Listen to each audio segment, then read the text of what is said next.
مرحبا جميعا. اليوم حابة أشرح المشاكل اللي واجهتني على نظام الويندوز 11 كيف قدرت أحلها في النهاية.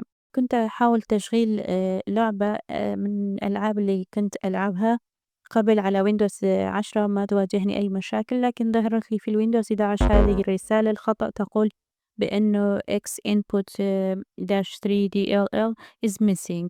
في البداية بحثت بالإنترنت، شاهدت في عدة فيديوهات تشرح نفس المشكلة، طبقتها، كان من ضمنها لازم تدخل على device manager، وبعض منها كانت تدخل على على الregister.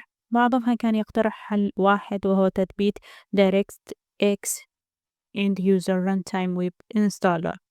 فبالفعل جربت هذا الحل، ولكن أثناء التثبيت DirectX واجهت مشكلة ثانية، فشل التثبيت وظهر عندي رسالة ثانية اللي هي خطأ داخلي في النظام. في هذه المرحلة توقفت لأنه المشاكل كان كل ما أحاول أحل مشكلة يطلع لي مشكلة ثانية، لأن الحل ما اشتغل.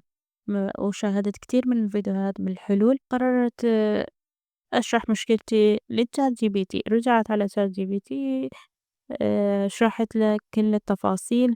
ChatGPT نصحني بتحميل، نصحني بتثبيت DirectX June 2010 اللي هي distributable. نصبته، الحمد لله اشتغلت الملفات وما واجهتني، واختفى مشكلة ال X input 3DL is missing. قدرت أفتح الألعاب وألعبها بدون يواجهني أي مشكلة في الويندوز.